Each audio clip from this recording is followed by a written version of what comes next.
Madame, Monsieur, bonjour. Voici donc le bulletin météo du gouvernement pour les années à venir. Alors comme vous le savez, nous sommes encore concernés par une dépression économique qui est née en 2008 aux États-Unis et qui nous apporte un lot de tempêtes de politiques d'austérité qui touchent particulièrement les services publics. C'est bien dommage parce que c'est bien utile à l'ensemble de la société. Alors, on va donc commencer par un certain nombre de mauvaises nouvelles, notamment pour les établissements publics chargés de la lutte contre le changement climatique. Mais ne vous inquiétez pas, pas de déprime, on a aussi quelques bonnes nouvelles à vous annoncer à la fin. Alors, on va commencer par la situation pour cet après-midi. Alors, vous voyez une France coupée en deux, avec sur la partie ouest un temps globalement nuageux, et sur la partie est, pas grand-chose, vu que les implantations de Météo France, il y a déjà la moitié des implantations de Météo France qui ont fermé, donc on n'est pas en mesure de vous donner le temps sur la moitié est de la France. On va passer maintenant aux températures.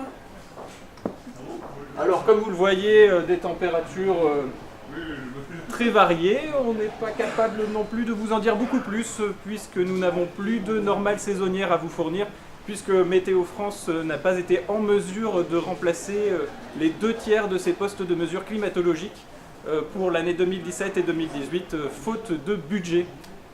Alors, on continue avec les mauvaises nouvelles, avec la météo pour demain.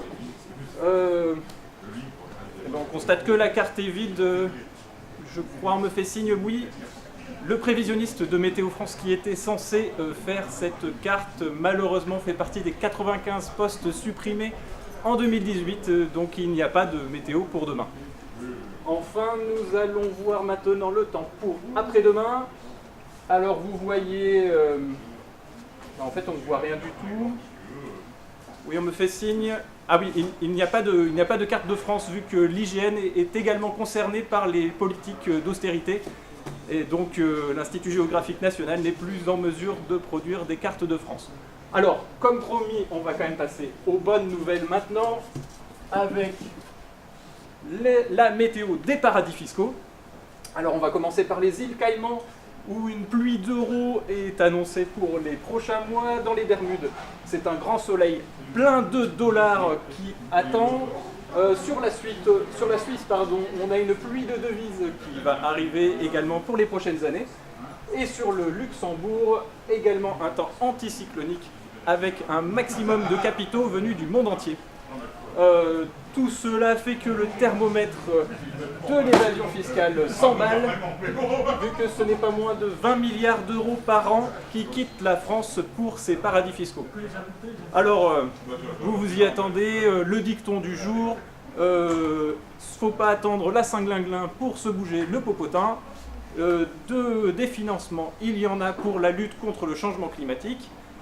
Il y en a notamment pour des experts dans les services publics en France pour pouvoir accompagner les différents acteurs, à savoir les entreprises, les citoyens, les associations, les agriculteurs, les collectivités territoriales, pour pouvoir faire de la recherche, pour pouvoir travailler sur la gestion des risques et pour pouvoir alerter toutes les populations.